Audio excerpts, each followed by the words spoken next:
بسم اللہ الرحمن الرحیم۔ مسائل کی مجلس میں گزشتہ چند مجالس سے بات چل رہی ہے ان امور سے اور ان باتوں سے متعلق کہ اگر آج ہم ان کو اپنی زندگی میں زیادہ حصہ دے دیں تو اس کا ہمارے باطن پر، روحانیت پر بہت زیادہ اثر پڑتا ہے۔ ان کے باطنی نقصانات، روحانی نقصانات بہت زیادہ ہیں۔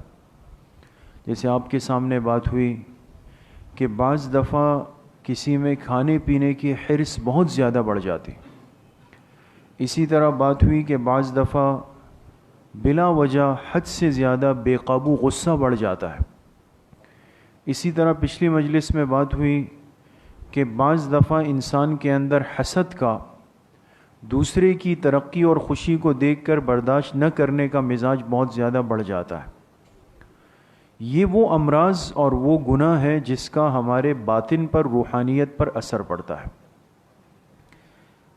تو مقصد اب یہ ہے کہ پچھلی مجلس میں بھی عرض کیا کہ ذہن میں ایک سوال آئے کہ بھئی یہ تو مسائل کی مجلس ہے، اس کا تعلق تو شرعی مسائل سے ہے، تو اس میں یہ بات سمجھ لیں کہ جب انسان باطنی طور پہ کمزور ہوتا چلا جاتا ہے تو اس کا لازمی اثر اس کے ظاہری اعمال پہ پڑتا ہے، ضرور پڑتا ہے۔ لہذا یہ جو آج عبادات میں کیفیت، لذت، ایک مزہ نہیں آتا نا، انسان نماز پڑھ رہا ہے لیکن بے چینی سی ہے، تلاوت کر رہا ہے بے رغبتی ہے، وظائف تسبیحات پڑھ رہا ہے لیکن بے دلی سی ہے، تو وہ لطف، وہ کیفیت بن نہیں پا رہی۔ اس کی بنیادی وجہ یہ ہے کہ ہم یہ سارے کام کر رہے ہیں اور کرنے ہیں، یہ یاد رکھیں، اس کے باوجود بھی کرنے ہیں، چاہے ہماری کیفیت بنے نہ بنے، مزہ آئے نہ آئے، کریں گے، لیکن نقصان اس لیے ہوا ہے کہ باطن اندر سے بہت زیادہ متاثر ہو گیا ہے، پراگندہ ہو گیا ہے، جس کی وجہ سے یہ کیفیت ہم پر دن بدن بڑھتی چلی جا رہی۔ تو اگر ان باتوں کی طرف تھوڑی سی توجہ دی جائے اور اس پہ غور و فکر کیا جائے اور انسان اس کی اصلاح کی فکر میں لگ جائے، یہ تو کوئی بھی دنیا میں نہیں کہہ سکتا کہ میں 100% پکا ٹھکا بن جاؤں، صاف ستھرا ہو جاؤں، نہ ہم اس کے مکلف ہیں، نہ کر سکتے ہیں، ہم کوشش کے مکلف ہیں۔ تو ان باتوں کے تذکرے سے الحمدللہ فائدہ ہوتا ہے، اور بالکل ہمارے بزرگوں نے، اکابر نے یہ بات لکھی ہے کہ بعض دفعہ انسان جب کوئی بات کرتا ہے تو بولنے والے کو سننے والوں سے زیادہ فائدہ ہو جاتا ہے۔ تو یہ چیز ہم عاجزوں نے محسوس بھی کی، چونکہ ہم زیادہ کمزور ہیں، تو ان باتوں سے فائدہ ہے الحمدللہ۔ اللہ پاک ہم سب کی باطنی زندگی کو تبدیل فرمائے، اصلاح کی توفیق اور جذبہ اللہ ہم سب کو نصیب فرمائے۔ آج کا جو مسئلہ ہے وہ بھی بہت اہم ہے، بلکہ شاید اصل مسئلہ ہی یہ ہو۔ ہر آدمی جس معاملے میں آج پریشان ہے وہ کیا ہے کہ مال کی محبت کی شدت بہت زیادہ ہو گئی۔ ایک ہے مال اور ایک ہے مال کی محبت، اور تیسرا درجہ ہے اس محبت میں بھی شدت آ جائے۔ اب مال تو انسانی ضرورت ہے، اس لیے کہ ہماری زندگی کے سارے نظام کو اللہ پاک نے ان اسباب کے ساتھ جوڑ رکھا ہے، لیکن اسباب بقدر ضرورت ہے، بقدر ضرورت۔ تو انسان کے اندر اگر یہ حرص بڑھ جائے اور اس پر غالب آ جائے کہ ہر وقت یہی سوچ، یہی فکر، یہی تصور کہ بھئی کتنے ہو گئے، کتنے کم ہو گئے، زیادہ کی کیا ترتیب ہوگی، کیا ترتیب بنانی ہوگی، کہاں تک جانا ہوگا، کیا سوچا جا سکتا ہے، کیا نیا منصوبہ ہے، یہ ساری چیزیں۔ تو اب یہ حرص اور یہ زیادتی کی طلب اتنی زیادہ ہو جائے کہ انسان ہر وقت ایک بے چین زندگی گزار رہا ہے، اس پر یہی فکر سوار ہے کہ بھئی کیا بنے گا اور کیا ہوگا، لوگ کہاں نکل گئے اور میں ابھی تک اسی جگہ پہ کھڑا ہوا ہوں۔ اس چیز نے آج میرے عزیزوں، دوستوں، بزرگوں ہمیں بہت زیادہ پریشان کر کے رکھا ہوا ہے۔ اسی وجہ سے قرآن کریم میں احادیث مبارکہ میں جناب نبی کریم صلی اللہ علیہ وسلم نے اس پر خصوصیت کے ساتھ تنبیہ فرمائی، اور قرآن کریم میں اللہ پاک نے واضح طور پہ کئی مقامات پہ لا تلہکم اموالکم ولا اولادکم عن ذکر اللہ، تمہارے یہ مال، تمہاری اولاد تمہیں کہیں اللہ پاک کے ذکر، اللہ کی یاد سے غافل نہیں کر دیں۔ معلوم ہوا کہ مال و اولاد اس میں غفلت کے اثرات ہیں، یہ وہ مقناطیس ہے کہ جو غفلت کو کھینچتا ہے۔ اب ہم نے اس سے اتنا فاصلہ رکھنا ہے کہ یہ ہمیں اس غفلت کی طرف کھینچ نہ لے، احتیاط کے ساتھ چلنا ہے۔ اسی طریقے سے فرمایا انما اموالکم واولادکم فتنہ، تمہارے یہ اموال، تمہاری یہ اولاد، یہ تو تمہارے لیے ایک آزمائش ہے دنیا کے اندر، اس کے ذریعے سے اللہ پاک تمہیں آزمانا چاہتے ہیں کہ اس میں لگ کر اللہ سے دور ہوتے ہو یا اللہ کے قریب آتے ہو، تو آسان نہیں ہے۔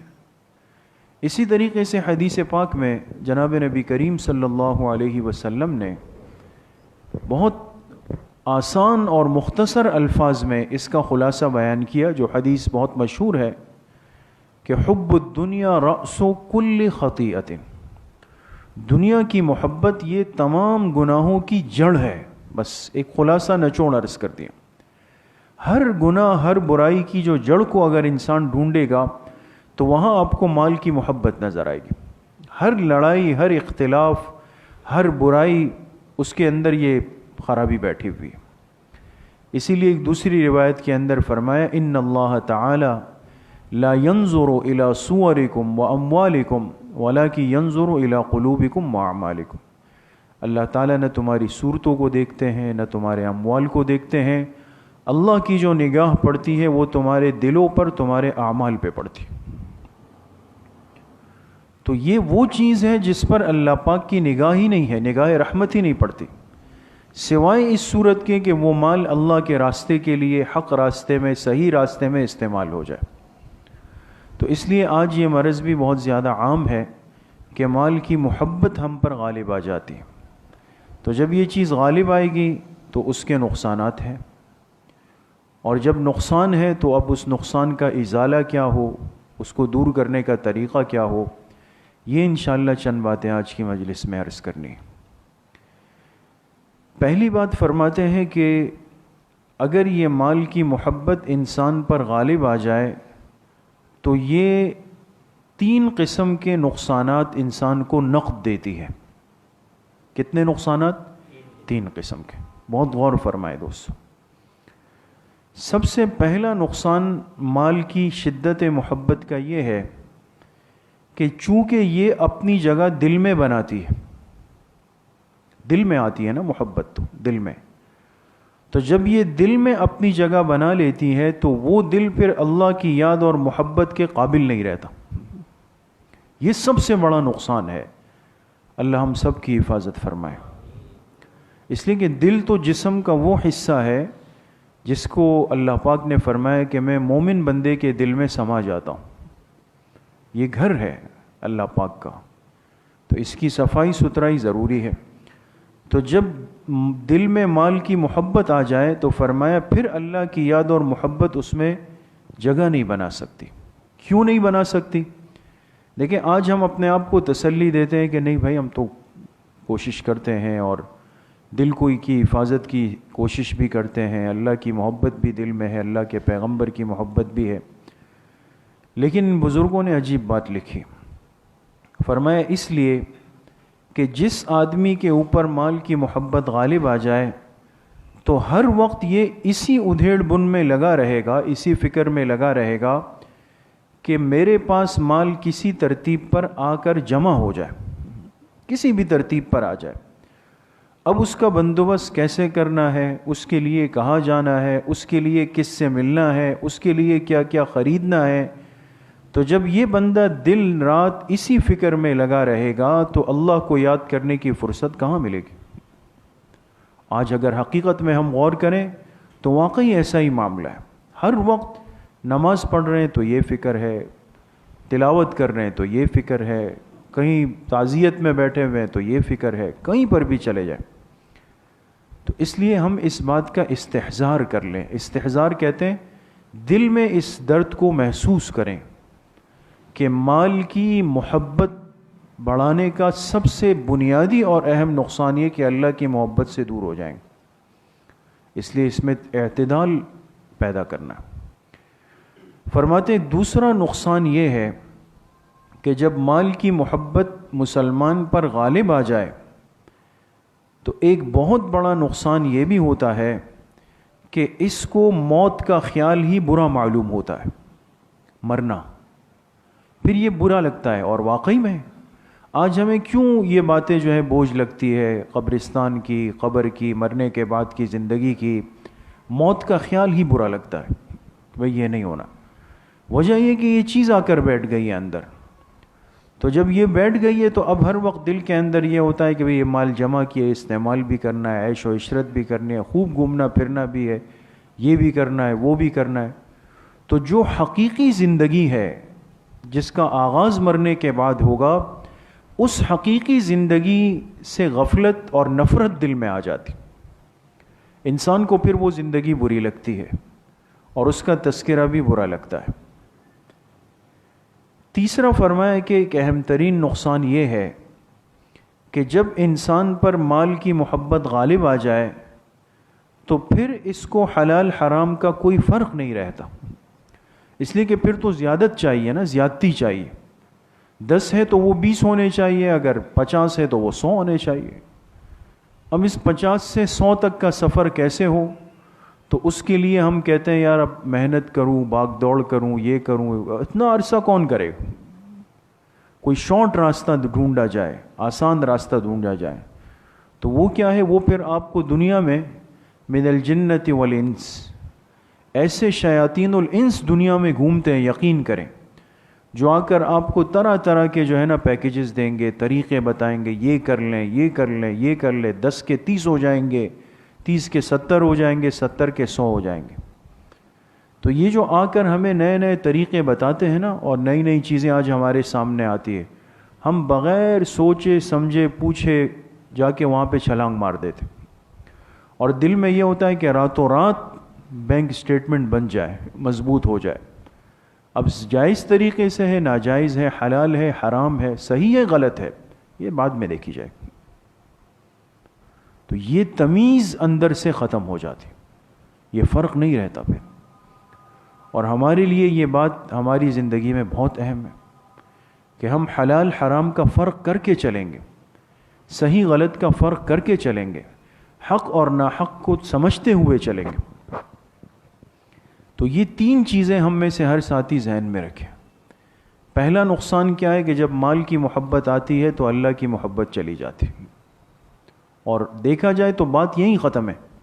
سب سے بڑا نقصان تو یہیں پر ہی ہو گیا. دوسرا بڑا نقصان یہ ہے کہ پھر موت سے نفرت بھی ہے, غفلت بھی ہو جاتی. پھر وہ تذکرے, وہ باتیں بری لگتی ہیں, حالانکہ وہ ایک اٹل حقیقت ہے, ہونا ہے. اور تیسرا بڑا نقصان یہ ہے کہ حلال اور حرام کی تمیز ختم ہو جاتی. یہ 3 بڑے نقد نقصانات اس کے حاصل ہوتے ہیں. تو اب اس کا علاج کیا ہے؟ اگر دل کے اندر یہ مرض بیٹھا ہوا ہے اور بہت زیادہ بیٹھا ہوا ہے آج, اس کا علاج کیا ہونا چاہیے وہ بھی غور سے سنیں گے ہم. فرماتے ہیں سب سے پہلا علاج تو وہ ہے جو خود اولین اور آخرین کے سردار جناب رسول اللہ صلی اللہ علیہ وسلم نے تجویز فرمایا. اور وہ کیا تھا کہ اکثروا ذکر حازم اللذات الموت, کثرت سے لذتوں کو توڑنے والی چیز موت کو یاد رکھے, یاد رکھے. اس لیے ہم جہاں بیٹھے نا, گھر میں, دکان میں, مارکیٹ میں, تجارت میں, گاڑی میں, ہر چیز, تو ایک تصور کے ساتھ بیٹھیں ایک دل میں کہ یہ جتنی چیزیں ہیں ایک دن نہیں ہوں گی, میں نہیں ہوں گا یا یہ نہیں ہوں گی, ایک تو ہونا ہے, چلی جائیں گی. یہ چیزیں بھی ختم ہو جائے گی, میں بھی اس سے دور ہو جاؤں گا, ختم ہو جائے گی. تو موت کو کثرت سے یاد رکھے, اس کا تذکرہ کرے. دوسری بات فرماتے ہیں کہ دوسرا علاج اس کا یہ ہے کہ کثرت تعلقات سے اجتناب کریں. میل جول بہت زیادہ بڑھانا. اور ظاہر سی بات ہے کہ آج ہمارے کثرت تعلقات کا بنیادی سبب یہ ہے. ایک تو یہ کہ آپ دین کی نسبت سے تعلق بڑھاتے ہیں, اللہ کی نسبت سے تعلق بناتے ہیں. وہ تو خوش نصیب لوگوں کے حصے میں آتا ہے, اللہ ہم سب کو نصیب فرمائے. لیکن ایسا ہے بہت کم, ہے بہت کم. اس لیے تقریباً ہماری ملاقاتیں, ہمارے تعلقات, ہماری دوستیاں, ہماری مجلسیں, ہماری خوشی غمی وہ اس تعلق سے جڑ گئی کہ بھئی چونکہ وہ میرے کام آئے تو میں اس کے کام آ رہا ہوں, اس سے مجھے یہ امید ہے یہ کام ہو جائے گا, وہ کام ہو جائے گا. تو بہت زیادہ میل جول, بہت زیادہ تعلقات, بہت زیادہ یہ چیزیں ذرا اعتدال کے اندر آ جائیں. تیسری بات فرماتے ہیں کہ تیسرا طریقہ یہ ہے علاج کا, اصلاح کا, کہ انسان فضول خرچی سے اجتناب کی طرف آئے. فضول خرچی کیوں؟ اس لیے کہ فضول خرچی سے مال کی حرص بڑھتی ہے. حرص. ایک جوتا 1000 روپے میں مل رہا ہے لیکن میں نے جا کے 12,000 والا لیا. آج ہمارے نوجوانوں کو آپ نہیں دیکھتے, ہر ایک برانڈڈ کے پیچھے لگا ہوا ہوتا ہے, کوئی فلاں ہے. اچھی چیز اور اچھے پہننے, اس اوڑھنے کی ممانعت نہیں ہے, اسراف کی ضرور ممانعت ہے دوستو, اسراف کی. لیکن ہم اچھی چیز کو چھوڑ کر اسراف کی طرف چلے جاتے ہیں. ایک دوسرے کو دیکھتے ہیں کہ بھئی اس نے یہ گھڑی پہنی تو وہ اس سے لمبی چھلانگ مجھے مارنی.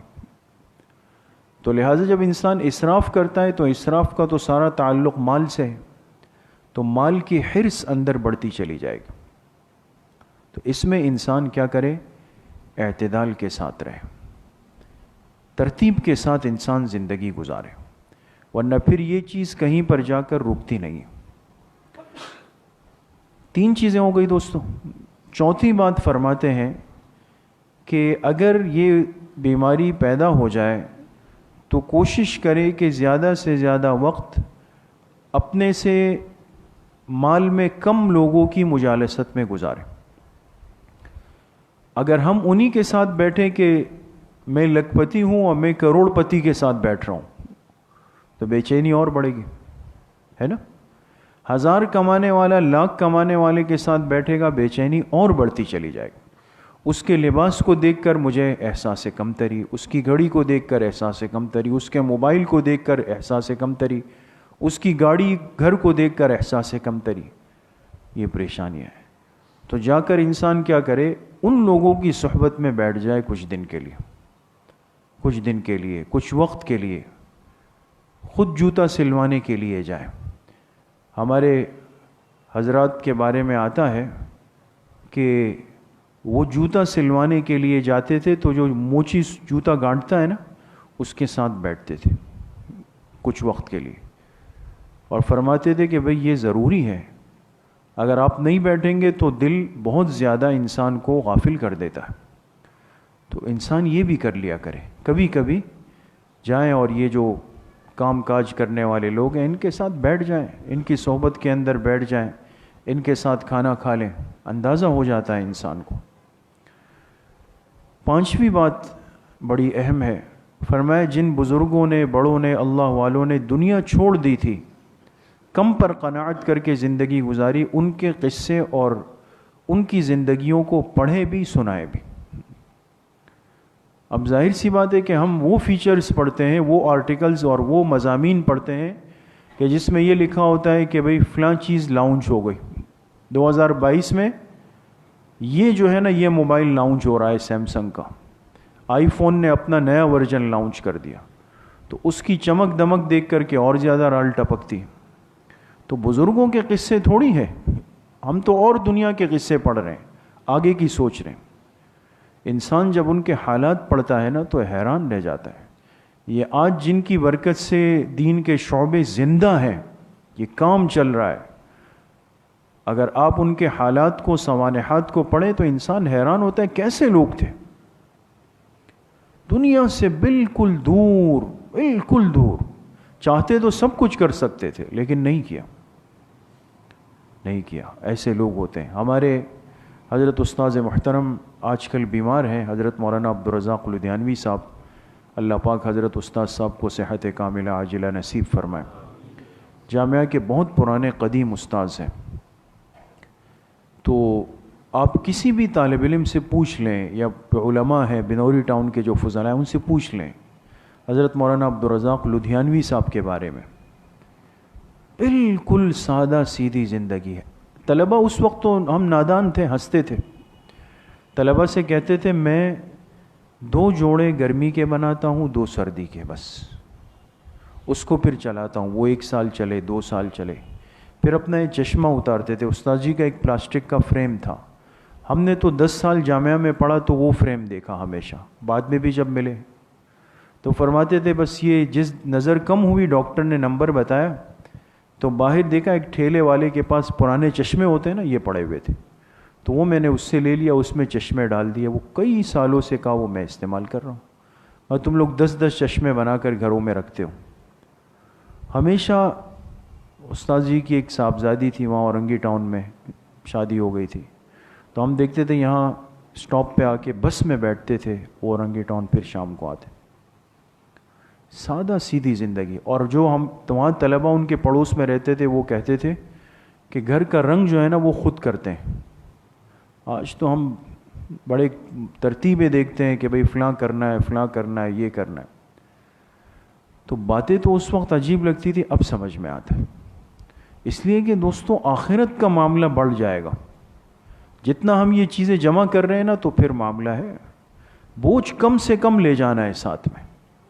جتنا زیادہ ہے اتنا سوال جواب زیادہ ہے، حساب کتاب زیادہ ہے، معاملات زیادہ ہے، ٹائم زیادہ لگے گا. پھر آسان تو نہیں ہے. تو اس لیے بڑوں کی زندگیوں کو پڑھنا بہت ضروری ہے.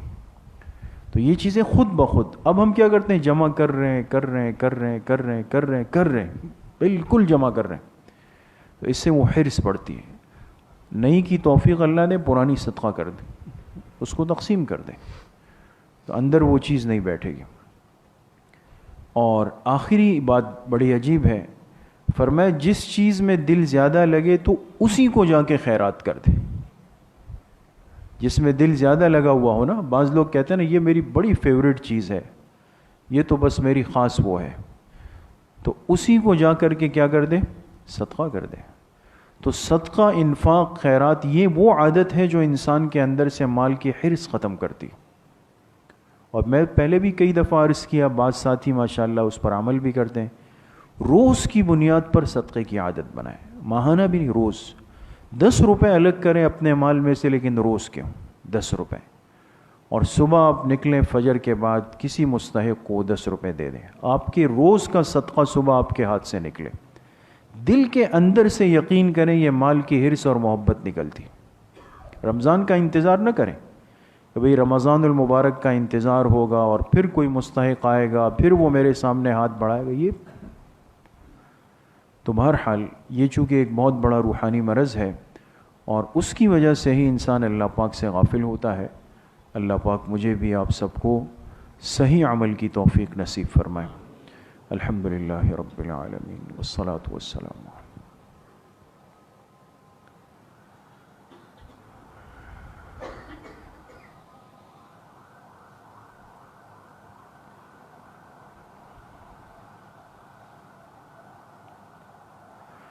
وصلی اللہ وسلم علی نبینا محمد وآلہ واصحابہ اجمعین برحمتک یا ارحم الراحمین.